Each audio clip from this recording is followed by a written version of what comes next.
저희 교회에서 저보다 더 많이 항공 여행 경험이 있으신 분들이 있습니다. 지금까지 비행기를 타고 다니면서 지금까지는 옆 좌석에 누가 앉는지 그렇게 많이 생각하지 않았습니다. 이번에는 달랐습니다. 제가 비행기 타본 역사에서 그동안 만났던 옆 좌석 승객 중에 이번 중국행 비행편에서 최악을 만났습니다. 덩치 큰 호주인 부부가 비행 내내 술을 얼마나 마셔대든지 그 바로 앞 좌석 부부하고 일행인 것 같았는데요. 두 부부가 마셔대던 술이 보통 사람으로 상상할 수 없는 그런 술꾼들 바로 옆에서 지켜보게 되었습니다. 비행기 타자마자 와인을 달라고 하더라고요. 그리고 또 한 잔 더 달라고 그러고 또 달라고 그러고 밥 먹기 전에 이미 몇 잔을 마셨는지 모를 정도로 그렇게 술을 마시고 그래서 술에 취해 일찍 자려고 그러나 하는 생각이 들 정도였습니다. 밥 먹을 때도 서너 잔을 달라고 그러고 밥 먹고 나서도 모든 술 종류를 다 섭렵해서 시도 때도 없이 스튜디오스를 불러대는 것이었습니다. 마치 술 먹으려고 비행기를 탄 것처럼 이것들은 심해도 너무 심하다 이런 확신을 했습니다. 저는 주로 비행기 타면 통로 속 좌석을 앉거든요. 이번에도 그랬습니다.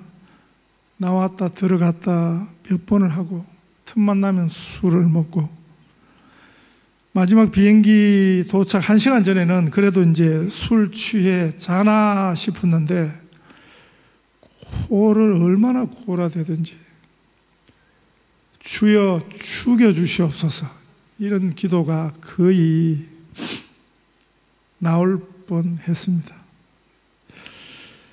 좋은 이웃을 만나는 것이 얼마나 이게 축복인가 다시 깨달았습니다. 어머니 뵙고 오려고 잠시 들른 한국에서는 이런 일이 있었습니다. 새벽에 공항에 도착해서 전철 타고 시내 버스를 타게 되었는데 버스 요금이 1,700원이더라고요. 10,000원짜리밖에 없었습니다. 요금통에 10,000원을 넣으려고 하니까 기사 아저씨가 급하게 제지를 했습니다. 잔돈이 없다. 그랬더니 100원짜리 거스름돈도 괜찮으면 거기 집어넣어라. 100원 동전 83개를 잔뜩 받아가서 동생에게 선물했습니다.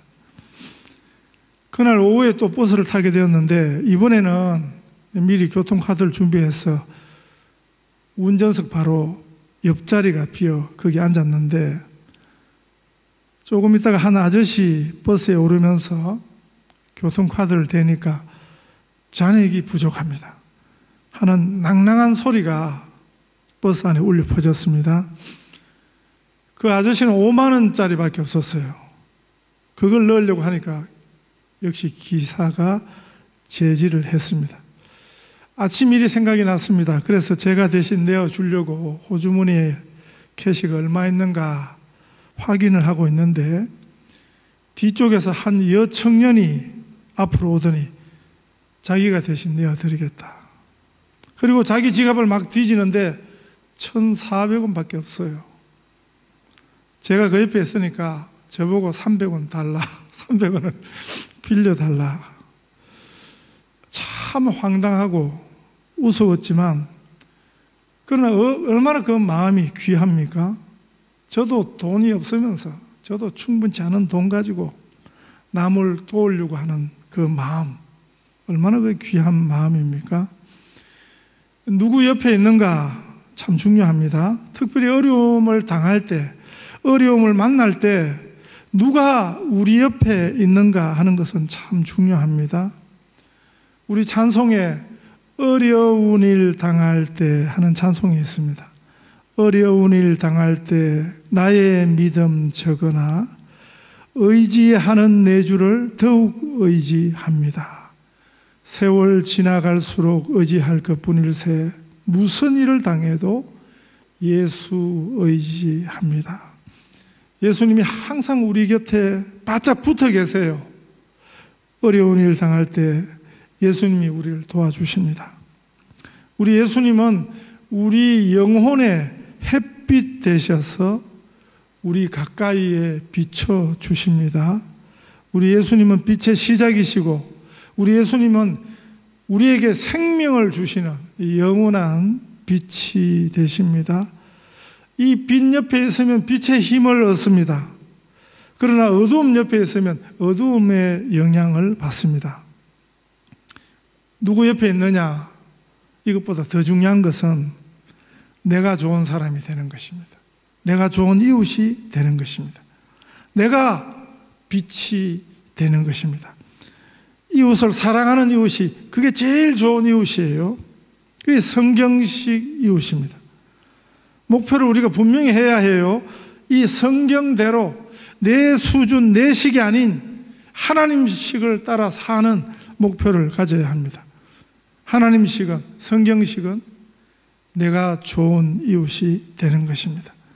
주 너의 하나님을 사랑하고 또한 내 이웃을 내 자신같이 사랑하라, 이렇게 말씀하셨습니다. 오늘 우리 짧은 이 본문 2절짜리 본문에는 감나무로 짠 순수한 기름을 등불을 위하여 백성들로 가져오게 하고 끊어지지 않게 등불을 켜되 저녁부터 아침까지 항상 여호와 앞에 그 등불을 보살피게 하라 하고, 아론과 그의 아들들, 이 제사장 가문입니다. 이 제사장에게 주신 그 첫 번째 직임이 이 성막 안의 등불을 끊이지 않게 켜고 저녁부터 아침까지 항상 여호와 앞에서 그 등불이 꺼지지 않도록 보살피는 일을, 이 직분을 제사장에게 주셨습니다. 이는 이스라엘 자손이 대대로 지킬 규례이니라, 이렇게 말씀하셨습니다. 우리 하나님 주시는 제사장의 그 첫 번째 역할, 성경에 나오는 이 제사장 직분의 중요한 본질이 이 빛을 보존하고 빛을 밝히는 것입니다. 빛을 지키는 것입니다. 그 빛이 꺼지지 않도록 하는 이 등불을 지키는 이 등불지기의 사명입니다. 현대판 등불지기는 등대지기라 할 수 있습니다. 이 등대지기라는 참 좋은 동료가 있습니다. 아마 우리 어른들은 다 아실 건데, 얼어붙은 달 그림자 물결 위에 차고 한겨울에 거센 파도 모으는 작은 섬, 흰 갈매기도 잠드는 고요한 파도 위에 수없이 많은 이야기를 등대는 알리라. 생각하라. 저 등대를 지키는 사람의 거룩하고 아름다운 사랑의 마음을. 이게 등대지기라는 동요인데, 그런데 놀랍게도 이 노래가 원래 찬송가랍니다. 미국 목사님이 작사 작곡한. 그 원래 제목은 The Golden Rule이거든요. 황금률입니다. 황금률. 한글 번역본 이렇습니다. 그 황금률, 그 황금률, 오 우리를 위한 말씀. 온 세상이 따른다면 얼마나 행복할까. 부모님을 사랑하네, 그 사랑 날 돌보네, 형제자매 사랑하네, 선생님 친구들도. 그 황금률, 이 땅에서 전쟁을 몰아내네, 남의 장점 찾아내고 주 명령 사랑할 때 이 황금률 조화롭다. 일평생 가는 동안 고난 가난 없으리라. 이 믿음 든든하다. 그 황금률, 그 황금률, 오 우리를 위한 말씀. 대접받고 싶은 대로 너 먼저 대접하라. 이 원래 찬송이 이 등대지기로 이 개사가 된 것입니다. 등대지기는 등대를 지키는 사람이죠. 등대의 불을 밝히는 사람입니다. 어두운 밤바다에서 이 등대의 불은, 이 빛은 굉장히 중요합니다. 어두운 바다를 향해 하는 배들의 길잡이가 되죠. 그 중요한 신호가 이 등대의 불이고, 이 등대의 관리자가 등대지기입니다. 지금은 이제 사람이 하지 않고 자동으로 등대지기가 꼭 등대에 없어도 되는 자동 시스템으로 대부분 등대들이 운영이 되고 있습니다. 그래서 이 등대지기는 이 노래 가사에서처럼 거룩하고 아름다운 사랑의 마음을 가진 사람입니다. 제사장의 거룩하고 아름다운 직분도 이와 꼭 같은 것입니다. 이 등잔대의 불을 꺼지지 않게 지키고, 그래서 빛을 비추는 이 등불지기의 사명이 성경이 보여주는 이 제사장의 첫 번째 사명입니다. 이 제사장직의 거룩하고 아름답고 특별한 그 본질이 바로 이 일에 있는 것입니다. 신약시대 이후로는 예수 믿는 우리 모두가 다 제사장이에요. 베드로전서 2장 9절 말씀에 너희는 택하신 족속이요 왕 같은 제사장들이요 거룩한 나라요 그의 소유가 된 백성이니 이는 너희를 어두운 데서 불러내어 그의 기이한 빛에 들어가게 하신 이의 아름다운 덕을 선포하게 하려 하심이라. 이 제사장, 구약이나 신약이나 이 제사장직의 그 본질, 사명이 똑같아요. 우리 하나님의 하나님 되신 그 빛을 이 어두운 세상에 선포하는 것입니다. 하나님을 이 세상에 밝히 비추는 것입니다. 이 캄캄한 세상, 어두운 세상에 우리 하나님을 드러내고 계시하는 것, 이것이 우리의 영원한 대제사장 예수님의 하신 일이죠. 예수님의 사명이죠. 또한 택하신 족속된 왕같은 제사장된 우리 모두가 해야 하는 아름다운, 거룩하고 아름다운 사명입니다. 이 사명이 우리를 복되게 하는 것입니다. 이 사명을 따라 살 때 우리 인생이 복된 인생 되는 것입니다. 복 있는 사람 되는 것입니다. 성경이 말씀하는 그 복 있는 사람요.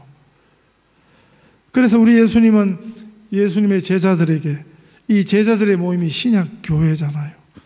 우리 교회에 주신 사명이 너희는 세상의 빛이라 이렇게 말씀하셨습니다. 빛을 지키고 빛이 끊어지지 않게 불을 밝히는 이 사명의 본질은 이 빛을 비추는 것입니다. 이 빛 자체가 되는 것입니다. 캄캄했던 우리 인생에 참 빛이신 예수님 없는 인생은 그 인생이 제일 어둡고 캄캄한 것입니다. 그래서 딴 생각을 하는 것입니다. 그래서 딴 소리를 하는 것입니다. 그 어두움 속에 있으니 어떤 확신이 있을 수 있겠습니까? 우리 인생에 하나님이 빛을 주셨습니다. 예수 생명의 빛을 주셨습니다. 빛의 자녀로 초대하시고 부르셨습니다. 너희가 전에는 어두움이더니 이제는 주 안에서 빛이라, 빛의 자녀들처럼 행하라, 이렇게 이 세상에 빛이 되라 하셨습니다. 그 전에는 어두움이었습니다. 이 세상 안에서 이 세상에 꽉 붙잡혀 살던 어두움의 자녀들이었습니다. 그래서 참 답답했습니다. 어리석었습니다. 하나님 없는 생각을 한 것입니다. 하나님 없는 계획을 한 것입니다. 그렇게 어두움에 살았습니다. 그래서 뭘 해도 허무했고 방황했습니다. 열심히 산다는 것이 그게 방황이었습니다. 우리 인생 방황의 끝은 우리 예수님을 만나는 우리 예수님 만나는 것 말고는 없습니다. 우리 예수님을 주님으로 만날 때 그때 우리 인생의 모든 방황의 끝이 납니다. 그 어둠에서 우리를 건져주셨습니다. 그 어둠에서 우리를 살려주셨습니다. 이제 빛의 자녀, 하나님의 자녀 되게 하셨습니다. 그래서 이제 우리에게 말씀하시는 것입니다. 빛을 밝히라, 빛을 이 세상에 비추라 하시는 것입니다. 주님의 마음 닮아서 이웃을 사랑하는 교회, 주님의 영광을 위해서 빛 대신 주님을 전하는 교회, 주께서 사랑하는 우리 교회가 이런 교회 되게 하소서. 교회에서 이렇게 기도하게 된 것입니다. 교회에서 이렇게 찬송하게 된 것입니다. 그래서 교회를 와야 해요. 주님을 사랑하는 성도들을 함께 만나서 빛 대신 주님을 함께 전하는 이 사명에 같이 해야 하는 것입니다. 이것이 교회가 주는 유익이고 교회의 목적입니다. 지하교회 성도들을 만나러 가는 여정은 갈수록 힘들어집니다. 긴 항공시간도 그렇고요. 옆자리에 술꾼을 만나면 더 그렇고요. 그러나 가서 그 현지에서 그 성도들을 만나면, 만나기만 하면 힘을 얻습니다. 성경을 가르쳐 왔을 때 제일 준비가 잘 된 분들이에요. 본문을 거의 외우다시피 본문에 대한 사전 이해가 그 정도가 너무 좋은, 참 좋은 학생들입니다. 지하교회이지 않습니까? 드러내지 못하고 숨어있고 어두움 속에 가만히 있는 것 같지만 이번에도 온통 암막 커튼이 가리고 있는 캄캄한 공간에서 강의를 했습니다. 그러나 지하교회 성도이지만 지상의 그 어떤 권력도 두려워하지 않습니다. 그 두려움을 이겨내는 믿음의 공동체입니다. 그 빛으로 공산당이 지금 흔들려요. 오히려 공산당이 떨고 있어요. 두려워하는 것은 공산당입니다. 반드시 승리할 것입니다. 이것이 주 예수의 교회입니다. 이 빛의 원조, 영원한 우리 빛이신 예수님께서 너희는 세상의 빛이니라 하셨습니다. 너희는 세상의 빛이라 산 위에 있는 동네가 숨겨지지 못할 것이요, 이렇게 말씀하셨습니다. 교회는 산 위에 있는 동네입니다. 산 아래에 있는 동네, 이 세상과 그래서 대조가 되는 교회. 그래서 교회는 대조 세상이고 대조 사회이고 대조 공동체입니다. 세상 같은 교회가 있는가 하면 이 말은 세상과 교회가 꼭 같아졌다는 말이에요. 어두운 이 세상에서 너희는 세상의 빛이라 하셨는데 이 어두움을 밝히는 빛, 죽어가는 이 세상, 소망 없는 이 세상에 생명을 주고 소망을 주는 빛이 되라 하셨는데, 그런데 빛을 잃은 교회는 세상의 어두움에 잠식당하고 말았습니다. 그래서 교회가 세상과 꼭 같아졌습니다. 이런 교회가 세상과 같은 교회지요. 세상 같은 교회는 그 교회됨을, 빛됨을 잃어버린 것입니다. 그런데 놀랍게도 그 빛을 잃어버린 교회에도 사람들이 몰립니다. 교회가 교회의 이름으로 이상한 일을 하는데도 거기 교인들이 잔뜩 몰립니다. 우리 고국에서 지금 이런 일들이 일어나고 있어요. 교회의 이름으로 교인들이 모여서 하는 것을 보세요. 이상한 데 빠지면 안 됩니다, 여러분. 이상한 데 끌리면 안 되는 것입니다. 빛의 자녀로 빛을 따라서 살아야 하는 것입니다. 세상 같은 교회, 이 반대는 교회 같은 세상이지요. 세상이 어둠에 있지 않고 교회의 빛을 받아서 밝아지는 세상입니다. 이웃을 사랑하는 교회의 그 사랑을 받은, 그래서 교회 같은 세상입니다. 우리는 이 세상에 빛이 되고 빛을 비추는, 그래서 이 세상으로 보냄을 받은 빛의 사자들이라 이렇게 표현합니다. 우리가 부를 찬송해요. 어두움에 묻혀지지 않고 어두움을 밝히는 빛, 어두움을 이기는 빛이 되라. 이것이 우리 주님이 우리에게 주신 사명입니다. 그래서 어두움을 물리치고 주의 진리 모르는 백성에게 복음의 빛을 비추는, 눈이 어두워서 못 보는 백성에게 복음의 빛을 비추는, 죄로 어두운 밤 복음의 빛으로 밝게 비추는, 우리 하나님을 이 세상에 보여주는, 우리 삶에서 하나님의 영광을 구하는 이 빛의 자녀로 사는, 이 사명을 따라 사시는 우리 온 성도들 되시기를 축복합니다.